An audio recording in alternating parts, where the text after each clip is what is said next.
Eu queria gravar um vídeo, porque no YouTube tem um vídeo muito interessante que conta a desencarnação do Dimas. E Dimas é uma pessoa que desencarnou e o André Luiz e várias equipes de amigos espirituais foram até ele ajudar no desligamento do corpo físico. E esse vídeo é um vídeo que aparentemente teve muitas visualizações e está presente na quarta obra do André Luiz, Obreiros da Vida Eterna, a partir do capítulo 13. E é uma história muito interessante, muito interessante. O André Luiz, inclusive, queria anotar e questionar tudo que estava acontecendo naquele processo da desencarnação do Dimas como aprendizado. E o Jerônimo, se eu não me engano, que é o companheiro que estava orientando ele nesse trabalho, falava assim, mas nenhuma desencarnação é igual, é uma questão de fórum íntimo. Mas então vou deixar aqui no finalzinho do nosso vídeo, esse vídeo da desencarnação do Dimas, caso alguém tenha interesse. Mas o que eu gostaria de frisar aqui é que eu estava estudando esses 3 capítulos, o 13, o 14 e o 15 do Obreiros da Vida Eterna. E eu recomendo esses 3 capítulos para quem gostaria de saber como funciona uma desencarnação, como é que é esse processo da desencarnação. Porque esses 3 capítulos que o André Luiz traz para nós através do nosso querido Chico Xavier é muito rico, é maravilhoso, assim, dá uma tranquilidade, uma certeza da vida espiritual e nos ensina muito sobre a justiça divina, inclusive. E eu queria contar 3 episódios curtos, 3 situações que acontecem no enterro do Dimas, que está após o vídeo, porque o vídeo só conta o processo do desligamento.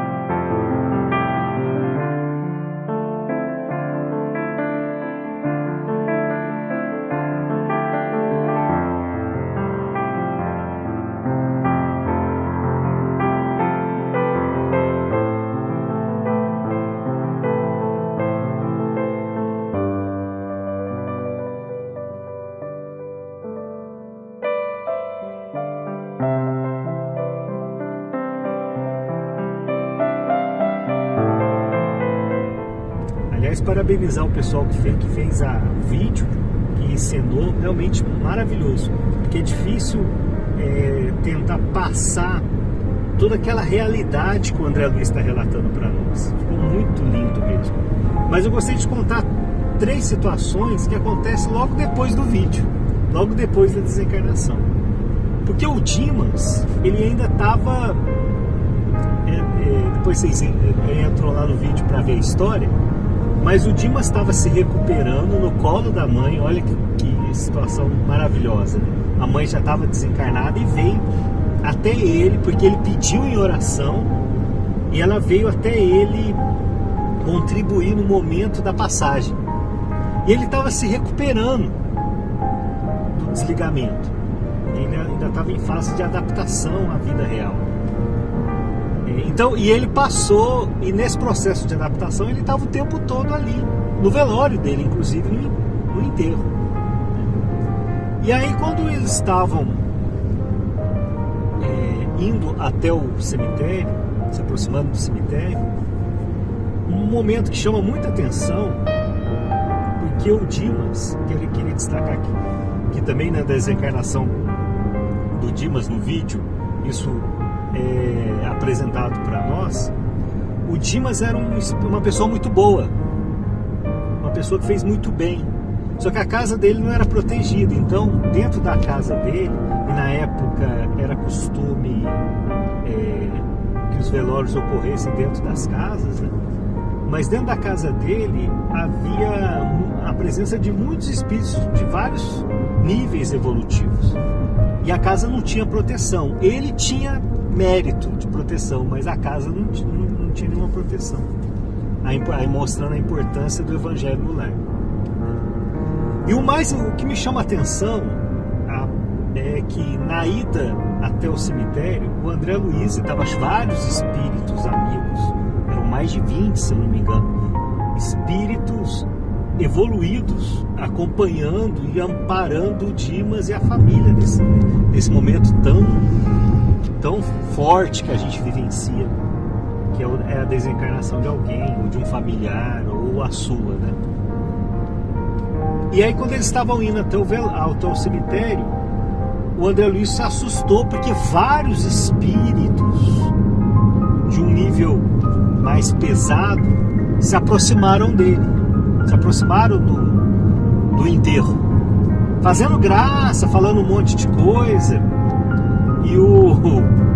E aí que era o líder daquela falange de espíritos atrasados virou e falou assim: não, esse aí não vai dar para mexer. Olha que interessante. Esse aí não vai dar para mexer. Isso aí tem proteção. Aí eu fiquei recordando o caso do Ghost. Quando o assassino do Sam morre, e também quando o amigo picareta do Sam morre, e aqueles espíritos umbralinos se aproximam e carregam ele. Então foi uma cena parecida que deu para enxergar quando o André Luiz conta dos espíritos se aproximando, para saber quem que estava desencarnando. Quando eles viram que o espírito, que era o Dimas, tinha proteção, eles falaram: esse aí não vai dar para mexer. Então isso é uma coisa que me chamou muita atenção. Um outro episódio que me chamou muita atenção já era no enterro, dentro do cemitério. Porque se vocês analisarem o capítulo, vocês verão o seguinte: o cordão de prata, que é o cordão que liga o perispírito ao corpo físico, no caso do Dimas, os espíritos superiores iam precisar de um dia para fazer o desligamento. Então isso varia de pessoa para pessoa.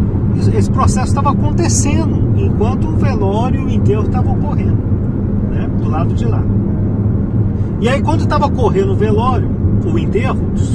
quando estava ocorrendo o enterro, o André Luiz avistou no cemitério uma mulher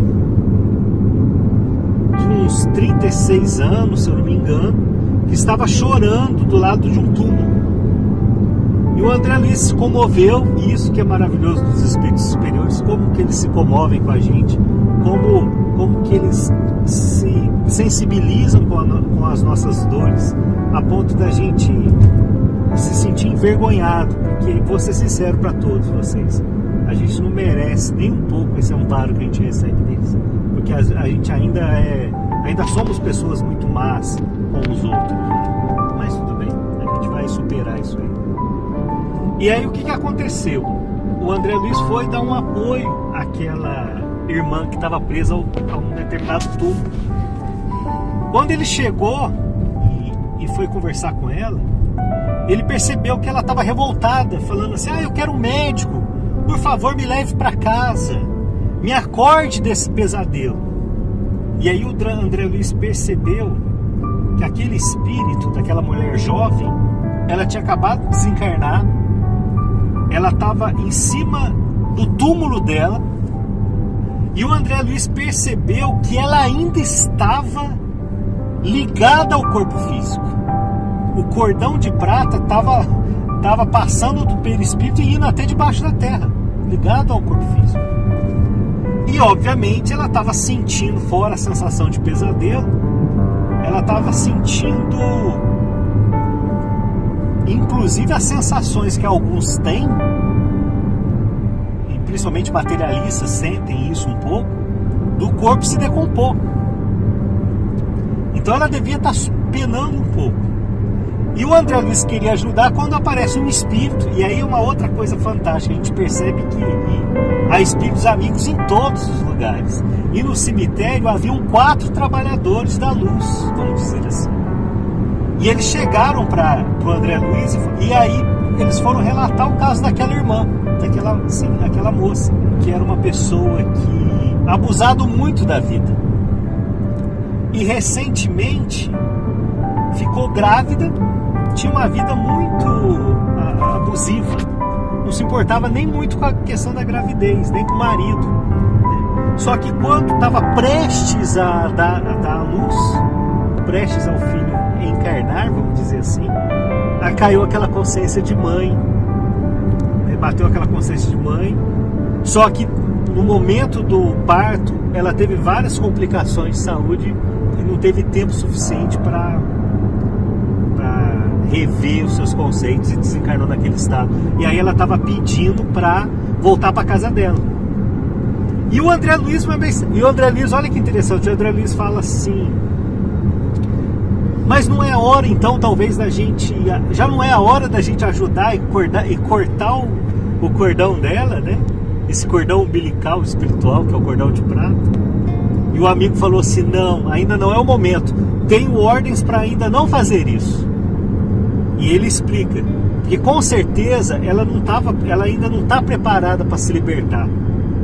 Ela ainda está extraindo do corpo físico resíduos vitais, mas a questão não é essa. A gente ainda não tem autorização para desligar, porque se a gente desligar, ela vai direto para a família dela e ela vai começar a obsidiar tanto o filho quanto o marido.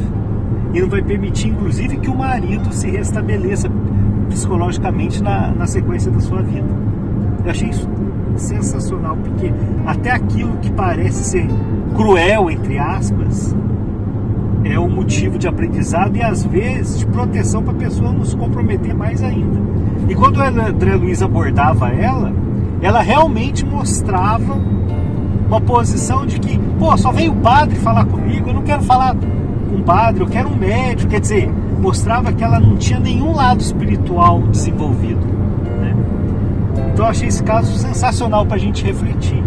E só por fim, para terminar, o André Luiz avista uma outra pessoa na mesma situação, uma pessoa meio ajoelhado, meio de cócoras, não lembro exatamente como que ela estava. Era um senhor. E ele também estava ligado ao corpo físico, estava debaixo da terra. E ele falava assim: o meu dinheiro, meu Deus, as minhas moedas. E aí o irmão protetor do cemitério falou assim: esse aqui também, se desligar, ele também vai obsidiar a família, as pessoas às quais ele ficou de posse, recebeu como herança o que ele tinha. A pessoa é muito apegada ao que ele tinha, à riqueza que Deus emprestou para ele administrar. Então achei esses casos sensacionais para a gente refletir. E logo depois desse episódio, o Jerônimo chamou o André Luiz. E o André Luiz voltou lá para dar o amparo ao Dimas e terminar a história do Dimas, que vale a pena ler, capítulos 13, 14 e 15 do Obreiros da Vida Eterna. E o companheiro que coordena os trabalhos, ajudava nos trabalhos do cemitério, mostravam que existiam vários espíritos ali naquele local, vivendo essa dificuldade da realidade imortal, da realidade espiritual. Espero que a história possa ter ajudado vocês a refletir, que a gente possa se inspirar, que a gente possa pensar muito nesses grandes ensinamentos que André Luiz nos deu, e para que a gente possa ser hoje melhor do que ontem e amanhã melhor do que hoje. Que assim seja.